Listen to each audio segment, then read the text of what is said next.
이제 경제로 옛날 70년대에서 80년대 오일쇼핑 시대는 산업경제였어요. 그거는 얼마나 많은 돈을 갖고 있느냐, 얼마나 부피가 크냐 이런 것이 중요해요. 근데 지식경제 90년대 이후에 IMF 이후에는 이제 지식경제 시대가 됐습니다. 이제는 빌딩을 갖고 있더라도 IMF 때 어느 날 갑자기 빌딩에 새들어 살던 회사들이 반이 갑자기 뽕 빠져버리니까 이 사람이 뭐예요? 갑자기 빚쟁이가 된 거죠. 그 사람들 보증금을 다 빼줘야 되는 상황이 되다 보니까. 그래서 그때부터는 이제 얼마나 건물을 갖고 있느냐 문제가 아니라 얼마나 돈을 빨리 갖다가 위급한 상황일 때 넣었다 뺐다를 해서 내 자산을 관리할 거냐, 이것이 중요한 시대라는 것을 사람들이, 강남에 있는 건물주들이 느낀 겁니다. 창조 경제가 됐습니다. 2008년 이후에. 이때는 어때요? 야, 이거 한국만 잘 돼가지고 되는 게 아니구만. 미국에서 불나버리면 한국과 같이 불나는구만. 이런 걸 느끼는 거죠. 글로벌 금융위기를 통해서. 이제 산업화를 통해서 정부와 민주화를 통해서 이제는 21세기의 가장 중요한 키워드는 창조화입니다. 창조화.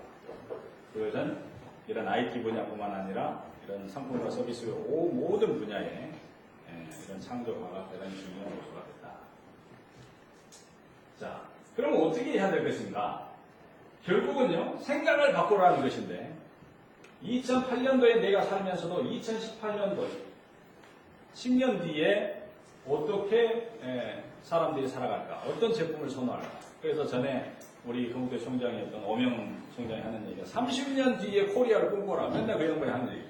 30년 뒤에 코리아를 꿈꿔라. 30년 뒤에 네 비즈니스를 꿈꿔라. 근데 요즘엔 어때요?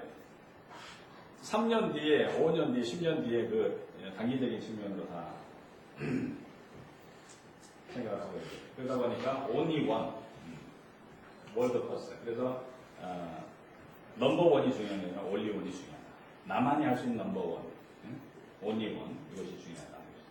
그래서 그것은 결국은 끝없는 변신만이 성장을 해갈 수 있는 비결이라는 것이죠. 그래서 이제 제가 이랜드라는 회사를 갔더니 거기서 18가지의 직원들에 대한 교육의 그 테마를 주는데 거기에 뭐가 있냐면은 Think Different. Think Different. 근데 그게 스티브 잡스가 얘기하기 전에 거기서 먼저 얘기한 거예요. 어떻게 하면 다르게 생각하는 거예요. 박성수 회장이 생각하는 게 다르게 생각하는 거예요. 다르게 생각하는 거예요. 그래서 이거를 거꾸로 할 수 없나? 거꾸로. 12가지 창조적인 발상법을 가지고. 이걸 거꾸로 할 수는 없어? 생략할 수는 없어, 이거? 이거 첨가할 수는 없어? 결합시킬 수는 없어? 이거 나눌 수는 없어? 이거 이렇게 관련시킬 수는 없어? 이거 이동시킬 수는 없어? 넓힐 수 없어? 둥글게 할 수 없어? 서로 바꿔볼 수는 없어? 이거 쌓을 수는 없어? 이런 것들이 중요하다. 그래서 창조적 발상법이 굉장히 중요하다. 결국은 자신이 창의적인 아이디어를 갖고 있다라고 생각했을 때 나오는 발상법하고 그렇지 않아도 틀려요. 그러다 보니까요, 서울대 모 교수가 얘기하는 게 몰입입니다. 몰입. 서울대에서 가장 머리 좋은 이 학생들 10명을 딱 놓고 호텔에다 딱 넣어놓고요, 테스팅을 했어요. 어려운 수학 문제를 줬어. 어려운 수학 문제를. 그랬더니 그 중에서 7명이 그 수학 문제를 풀었어요. 그러니까 전국에서 고등학교에서 맨날 1등만 하던 애들이야. 근데 그 애들이 언제 그 문제를 푼지 아십니까? 놀랍게도 잠자다가 풀었어요. 그 애들이 잠자면서 옆에 A4지하고 펜을 딱 놓고 자. 자면서도 막 생각해요. 뭐 이제 어떻게 풀어야 되지? 그러다 잠자다가 갑자기 뻥 일어나가지고 우 써가지고 요건데요 라고 딱 제출했는데 그것들이 다 문제가 해결될 거예요. 그것은 뭐다? 눈 뜨고 있을 때만 아니라 눈을 감고 잠을 자고 있는 상황에서도 몰입해서 문제 해결에 대한 것을 아이디어를 생각했던 사람들에게서 대단하다. 그게 몰입이 몰입. 그래서 우리가 어느 일정 순간은 자기가 깊이 몰입해서 그것을. 그래서 빌 게이츠 같은 분도 1년 중에, 저도 마찬가지입니다만 1년 중에 저는 한 5일 정도는 동해안으로 가요.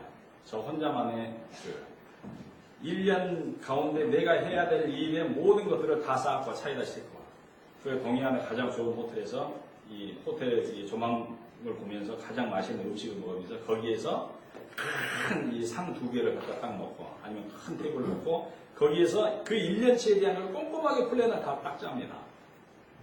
3일 동안 몰입해서. 때에 따라서는 잠도 하나도 안 자고 3일 꼬박 할 때도 있고요.